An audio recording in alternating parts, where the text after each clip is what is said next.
What's going on, everyone? It's Daniel Vadnal here for Fitness FAQs. I'm joined here by Jonathan FV. I've known Jonathan for a very long time, since 2013. He is involved in parkour, used to be, gymnastics background, hand balancing and circus, as well as strength training to a very high level. So he's one of the few people that combines all of those different modalities, particularly the hand balancing and strength training, to a high standard. Jonathan, welcome to Fitness FAQs, man. Thank you, Dan. Awesome, man. Yeah, it's nice to finally meet you. Yeah, so I've been here for 1 week. I'm spending 2 weeks with Jonathan, so it's been a pleasure, man, training so far. Eating, training, sleeping, and trying to learn as much as I can from you. Same, trying to learn from you as well. Awesome, man. So what's your backstory for the people that don't know about you? It's a long story, there's a lot to say. Basically, I just started gymnastics when I was like 9, turning 10. After having seen like Kidam, Cirque du Soleil show, I thought that in banking the performers look really, really strong, and I was like, I want to do gymnastics, I want to be strong like that too. Yes. And then I just did gymnastics. Then after that, when I was 20, I stopped and did firefighting for a year. After that, I just went to train outside, do parkour, started doing more just training with ghetto means. Yeah. And then I made my way to Vancouver hitchhiking, and I had no money, and that's how I got into circus, basically. What's your height and weight? I don't think I asked you that. I'm 5'5". 5'5"? And my weight varies between 155 and like 160. I think a few months ago I got up to 163. I want to talk now about hand balancing. So for people that are looking to get into hand balancing, it's super overwhelming. There's so many drills that you can do. It's confusing with warm-up, body alignment, strength, endurance, all of that stuff.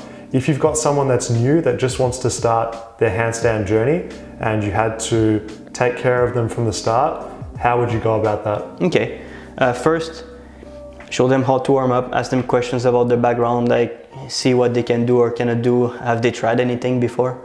After that, I will make sure that they are comfortable falling. I want to make sure that they can do some rolls, they can do some cartwheels. I want them to be comfortable to like be upside down a little bit and not freak out and stay calm.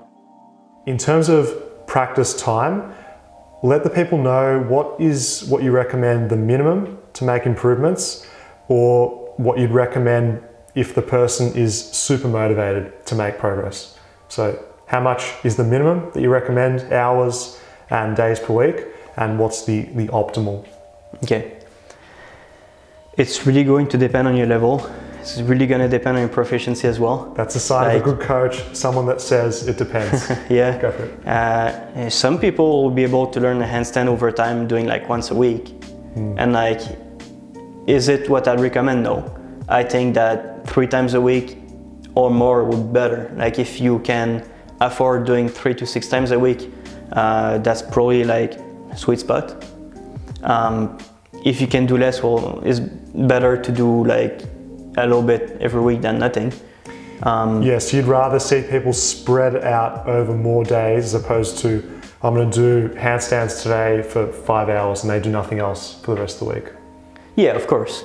It's going to depend also, like, there's a minimal amount of work that you want to be able to do. And like, if you want to go super gradually, you can probably just like start with 1 drill, do like 3 sets of it every day. Yeah. And like when it gets easy, switch the drill to a different one. Maybe like start with like handstand facing the wall, 3 to 5 sets a day, build your endurance. When you get like a minute plus, then like maybe you can start doing like the same thing but balancing. That's like the most minimal way of doing that I can think of. Yeah. Of course, you're gonna have to learn to kick up and do other stuff, and I don't recommend only doing that. Of course. But if someone wanted to just do it a slow way, but a way that's very simple and doesn't consume much time, like sustainable. Yeah. Well, it's all sustainable. Most of it is sustainable until like you're stupid and bust your wrist, right? Yeah, exactly. But that makes sense. Yeah, no. Ideally, it's more like do at least 3 times a week, maybe like 4 or 5 different drills, like 2 or 3 sets each, and like that should be a decent minimum. Yeah, and in terms of hours per day minimum versus maximum averages? It's not a question of like how long you do it per day. It's a question of like doing the work, and doing the work takes the time it takes. Perfect. Don't give yourself a stupid amount of volume. Like it's pointless to do 50 sets of like 30 seconds when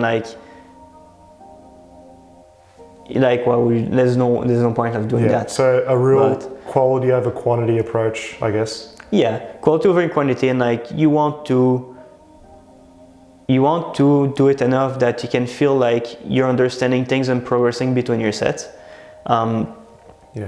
It's important, like every set, think about what you're doing. Think about like if something wasn't right in the other one, on the previous set, like what was it? What did you do wrong? How can you fix it? Yeah.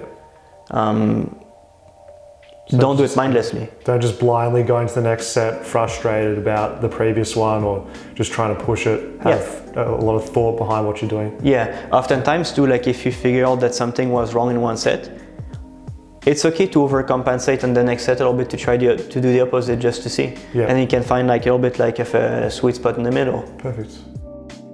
What are your standards for the basics? So someone learning 2-arm handstand, what should they get at, like hold time, before even considering like a more challenging practice of 1-arm handstands?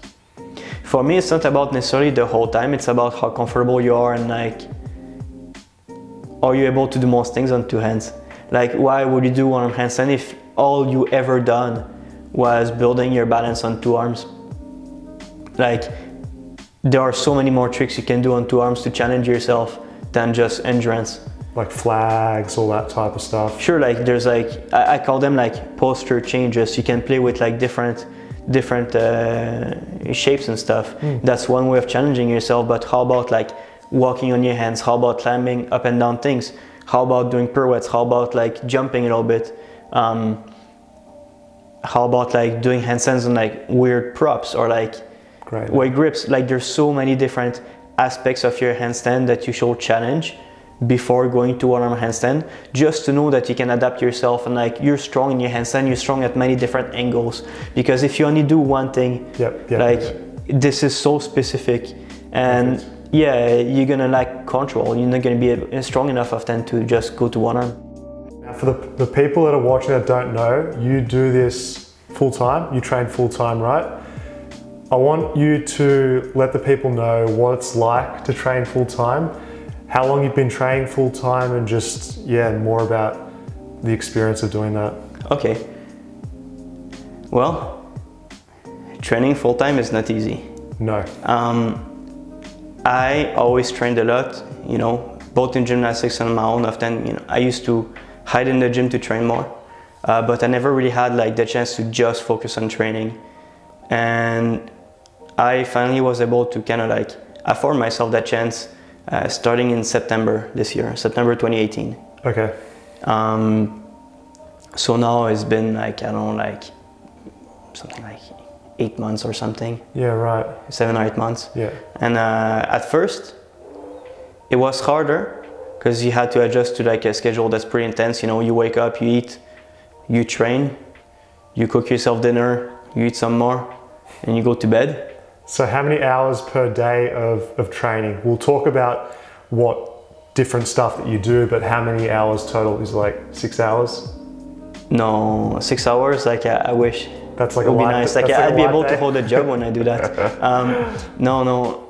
If I feel good and like I don't have any injuries and stuff, and I train everything like I should, it's more like 9-10 hours. Yeah. And like I have gone up to like 11 hours on certain days. And we'll clarify this for the people watching, but it's not like you're doing heavy squats for 10 hours or weighted pull-ups for 10 hours. No, it's more like hand balancing for like 4 or 5 hours. Then after that, it's gonna be like strength training, but with long rest in between, because every single set I do tends to be pretty challenging. Yes, I've seen. Yeah, I just make sure that like I'm able to do my next set basically. Yeah, so by doing this full time, you can optimize every part of your life to performance, right? Yeah. Yeah. That's crazy routine, man. What makes you say that it's not easy? Because I'm sure there's people watching that are like, I could achieve so much more if only I had time. Yeah. But I was talking to you about this. You give someone else or most people time and the opportunity to do this much training. I don't think most people would be able to be dedicated, consistent enough and really isolate themselves on the goal. What were the big challenges for you in terms of transitioning to doing it full time? What do you find hard? Well, I'm training at home right now, right? Yeah. So at first it was weird because I went from training outside with a couple of friends or training at the gym where I had other friends, just like training on my own. Yeah. And like spending most of my days like inside, just like training, looking out the window, like to see what the squirrels are doing. Yeah, right. Yeah, I guess I just had to get used to spending like a week at home without going out. Yes. And just like stock up on food and just like spend a week, sometimes 2 weeks, like inside and like that's it. Yes. Based on your experience, what do you feel are the small details that aren't really important in the grand scheme of things that people stress about? In terms of programming, anything that you don't know what it's doing in your training program exactly, that like you have no reason to do, you should think about it. Maybe you should like rethink about even doing it, or like choose to spend your energy on something that's more valuable. In terms of exercises, I think there's a lot of details that are like just mostly arguing about something that doesn't really matter that much versus arguing about something that's a big mistake. Because you know there are like details in exercise that can be like big mistakes that it's a no because it's gonna get you hurt, or it's gonna reduce your efficiency, or it's going to prevent you from achieving other stuff later on. Those are big mistakes. But if it's just a detail that doesn't really matter, that's just like aesthetic base, if your concern is not aesthetic, for example, don't fret over it, don't worry over it. Yep. Just do what you can do without getting hurt, and what you're doing is going to improve over time. Like, and it's okay if like form sometimes looks a little bit wonky. If you're pushing yourself, it happens. As long as if it's safe in the grand scheme of things. Exactly, as long as it's safe. Like it might look ugly, but it's safe, you're getting stronger, you're making gains, that's fine. If the form's a little bit ugly, it's okay if you've safely been progressing yourself to that load, to that intensity. Yeah, and it depends also, like doesn't matter. Like if you do, let's say a squat with like a super rounded back and like you're like leaning forward and all the weight is on your toes, that's a mistake. Like you're gonna hurt yourself probably. Yes. Or you're gonna like fall on your face and get your head crushed by the barbell or like something. Some of those fail videos. Yeah. Yes, exactly. That's a mistake. Yes. But let's say like you start keeping a little bit more on your pull-up or something, just for like a couple sessions, and like you're still like getting a really good muscular stimulus. That's fine. Yeah, it's okay after that to just go back and clean it up a little bit. Yeah. Like it's okay to have a little bit less clean it up, a little bit less clean it up. It's big picture stuff. I think that a lot of people stress too much about the small nuances of technique. Like you said, for a pull-up, being concerned too much about what's my elbow doing, what's my scapula doing, what's my lower back doing. Like yourself, a basic progression approach. Are you progressing? Are you doing more reps, sets, lifting heavier weight? Is the intensity increasing? Focusing on an outcome perspective as opposed to an internal perspective is what you should do, because that's what matters most. I feel that people that stress too much about the details are trying to, major in the minors, so to speak. Yeah. Like you said, progress, that's all that really matters. If it's being done safely, that intensity is what's important. Yeah, and it's something that happens a lot in handstands too. Like hand balancing is possibly one of the things where people fret the most about details. Not to say that they're not important, but hey, look at a b-boy that just practice a shit ton. Yeah. Like they can do amazing things. Is their form perfect hand balancing wise? No. But can they do like really ridiculous things? Yes. Because they were trying to obtain the movement outcome or the skill. They weren't overly stressing about, should I externally rotate in this position? Yeah, like there's more nuance, for sure. Like there's always more efficient ways of doing things, but it's okay to discover those ways along the way and just like figure things out for yourself a little bit, because not only in terms of training, but in terms of like your capacity to analyze what you're doing. It's practice. Yeah.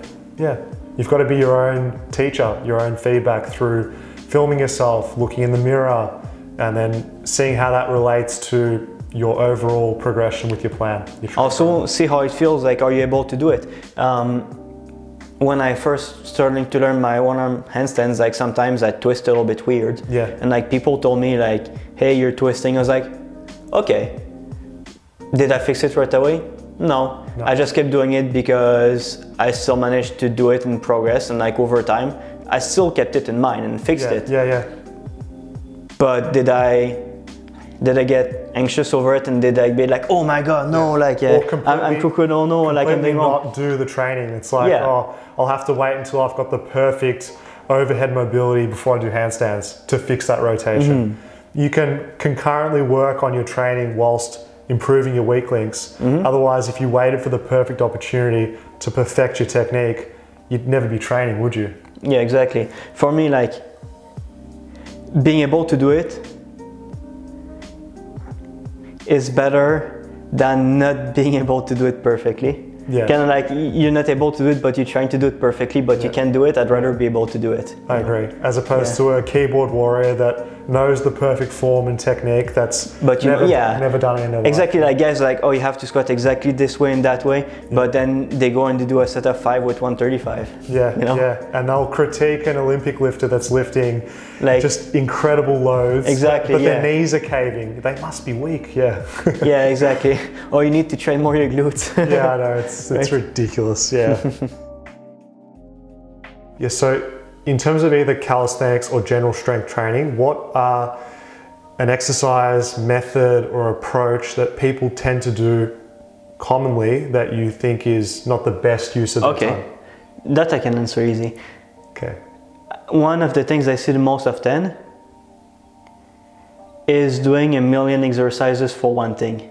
Like, let's say like that is you do biggest thing that you've said the whole video. Yeah. Let's say like you see someone, okay, my day to day, I'm gonna do like 3 sets of dips, then I'm gonna do like 3 sets of push-ups, then I'm gonna do like push-ups with my hands onto something, then I'm gonna do like push-ups on my knees. It's like, dude, pick 1 or 2, just do more of it. Why are you doing like elevated push-ups if you're able to do weighted push-ups on the ground? What was the point of that? Just do more push-ups. I can answer that because by doing more and adding a lot of variety and a lot of exercises, it masquerades effort. You feel like you're doing a lot of work because you're doing a lot of exercises, but seeing you train and the effort, the genuine effort you put into the one exercise, I feel that what you said was perfect. For people that use a bodyweight approach, what are the common weaknesses that you see? Is it at the shoulder? Is it core strength? Is it shoulder strength? Is it back strength? What do you see people being limited in? I think lower back strength and hip hinge-in patterns. Because you can do a lot of outside, given that they train their legs. Yes. There's a lot you can do for like leg pushing. Yep. But there's not a lot you can do for hip hinging. So you mean more posterior chain stuff is the shortcoming of bodyweight approach? Not necessarily, because your squat trains your posterior chain too. Like if you were to do like pistols with people on your back or something, like you do work your butt. But your lower back and like the hip extension part, that's something that you don't do as much. Let's say like deadlift or like back extensions or reverse hypers. That's something that's a little bit missing outside, I find. What about the upper body? Upper body is pretty complete. Yeah, sweet.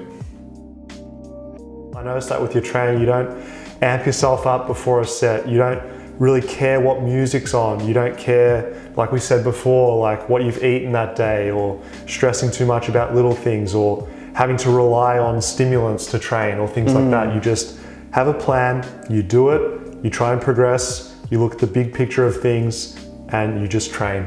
You just train. I really like that about what you do. I think there's worth in just staying calm and like thinking about what you're doing. You know, getting amped up, you can help for simple movements, but also find that it can throw off your path a little bit sometimes. Like, I mean, like the movement path, the pattern. Yes. Yeah, if you freak out, you can like, oftentimes, like if you're amped up, you're gonna try to go too early for like certain part of a movement. Potential injuries, yeah. Like, and I'm not sure if you'll rely on that, honestly. Like, I don't know. I like just being able to be calm and like do something, and like, you know, you focus, but you don't need to go berserk. Yeah, you described it perfectly, because that's a sustainable approach from injury prevention. Yeah, you can stay really focused with what you're doing, and you can't fake strength.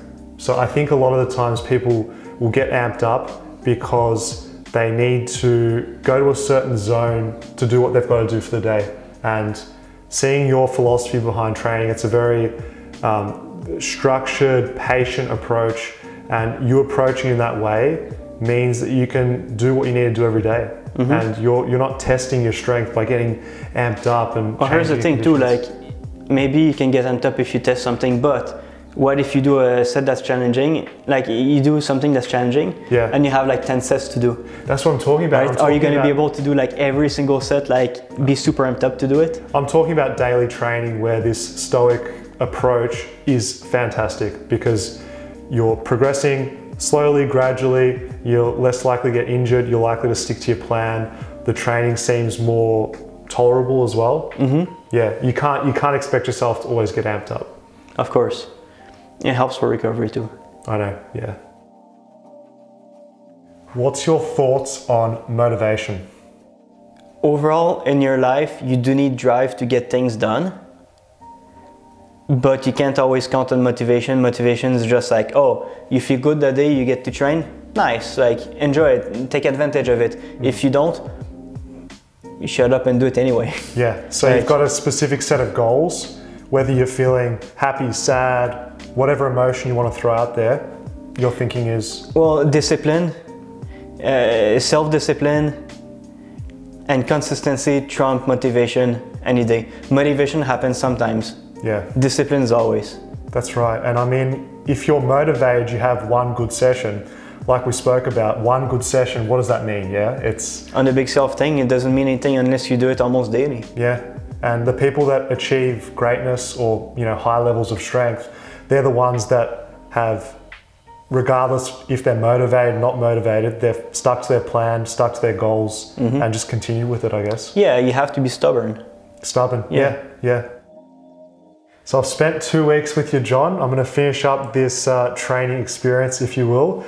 Based on seeing me training over this time, what would you say is holding me back personally from progressing?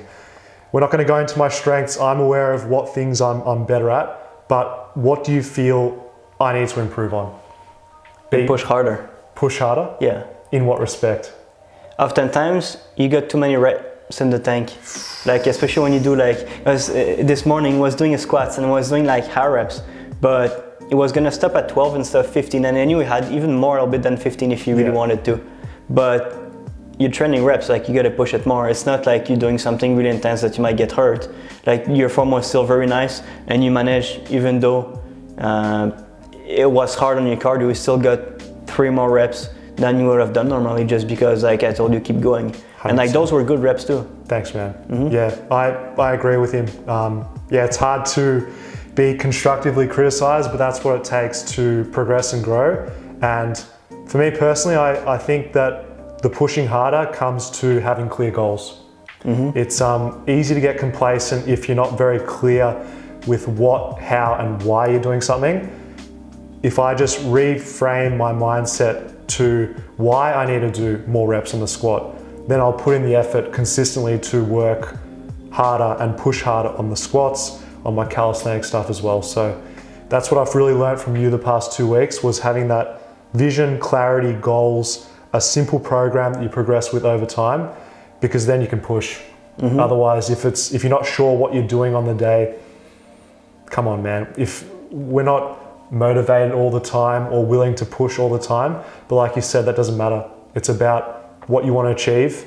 Today, those 15 reps happen because I'm trying to achieve a double bodyweight squat. So push harder, I definitely will. Oh, for sure. Like with the size of your legs, you probably could do it already. The mismatch between the size and the strength, John was giving me a lot of flack about that, but I'm working on it. He's got like a huge motor, but what do you do with it? I know, man. Come on, let's teach that CNS. Yeah. What would you recommend for isometric stuff, like static exercises, be it, let's use the front lever and the planche as an example. What do you recommend, like, because there's things online that say you should do hold times of this duration or this duration. What have you found to be good for preparing the body? Honestly, I think it's good to attack on many different fronts. If you do something that's straight arm and like, you know, isometric hold, I think it's good to have like a very high intensity hold where you just practice like recruiting your muscle. I think it's good to have another one where you hold for longer just to get used to it, build time under tension. Like when you're gonna make it harder, it's gonna help you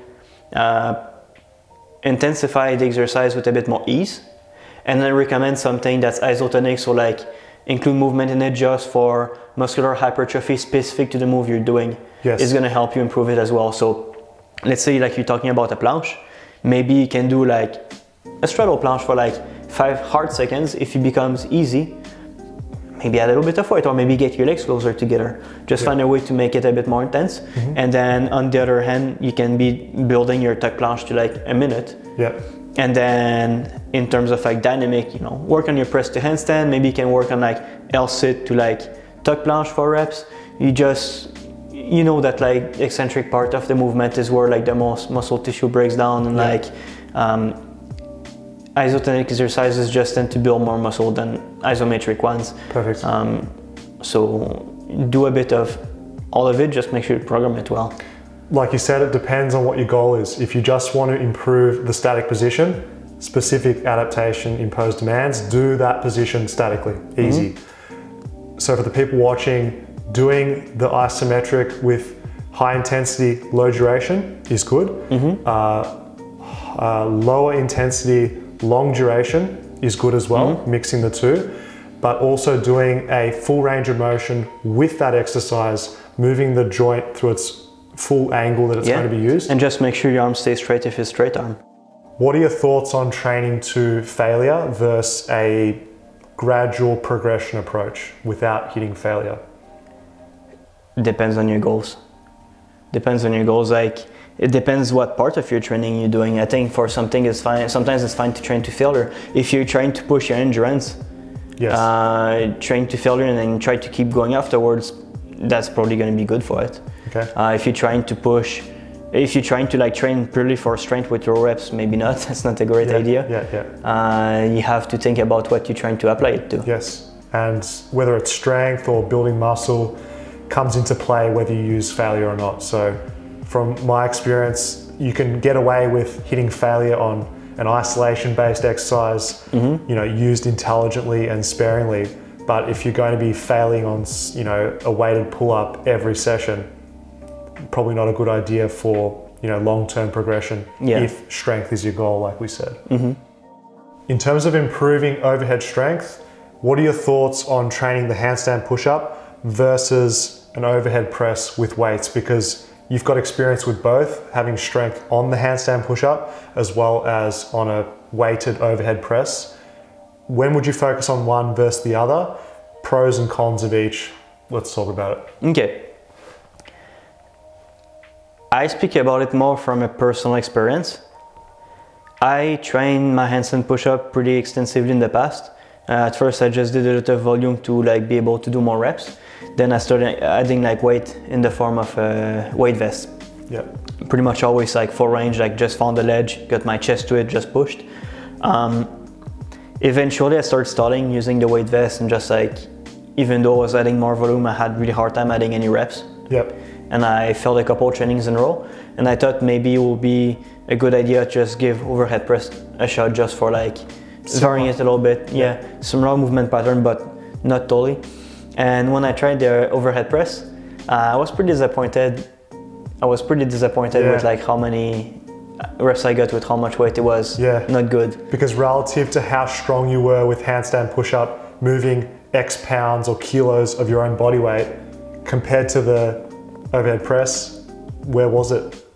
Okay, so be honest with the people. Yeah, when I first tried, I could do my own body weight for like 1 rep only, and 135 I could do like 4 reps or something. Given like the technique, I was trying to use a handstand push-up technique, which is not you know, ideal for overhead press.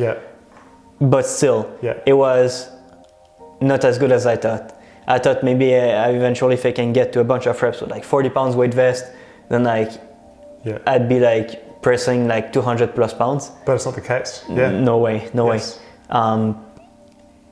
And I was disappointed with the carryover, but it's not to say that handstand push-ups never carry over to overhead press, because it's probably better if I did handstand push-ups than like no overhead press work at all. Similarly, I've seen guys that were pretty strong at overhead pressing and benching, being able to do strong handstand push-ups, not with the balance, but you know, when you hold their legs or you put them against the wall with parallel bars, and just like boom, boom, boom, they go really fast, right? And like they just got overhead power. So I think there might be a little bit more carryover from a strong overhead press to a handstand push-up that you don't have to balance than the reverse. Interesting. That's interesting. Yeah, I'm not sure why, and like it kind of goes a little bit against like when people compare like open kinetic chain versus closed kinetic chain. So closed kinetic chain is a handstand push-up because the hands are fixed. Open kinetic chain is with weights because it moves, just so people know. But I agree with those concepts to start with. I don't think they're relevant, but it kind of goes for me to like show that they're not really that relevant. Yeah, because the people watching my channel want to follow a bodyweight approach, and they're thinking, well, if I'm wanting to improve a closed kinetic chain exercise, I should do just that. But seeing you doing a lot of overhead pressing, if you think about it, simply speaking, it does make sense. You're overloading the prime movers, which are going to be used in a handstand push-up. And you've probably got more incremental progression with weights, potentially. Yeah, well, you do. You do have more incremental progressions. You can really just focus on pushing more. I was gonna say something. Like you were telling me with the time I spent here as well, was get strong at the handstand push-up with a wall, just build brute strength in those prime movers, chest, delts, triceps.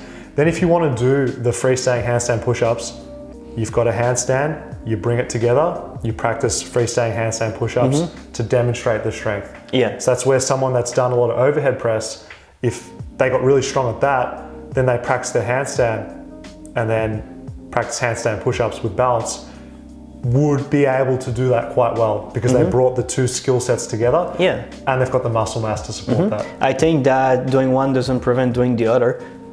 Look at the Chinese Olympic lifters, they use the handstand push-up for improving the overhead press as well. Like I think there's values in both. For me, I started starting at handstand push-ups, so I went for overhead press. I'm still doing overhead press because I have pretty big goals for it.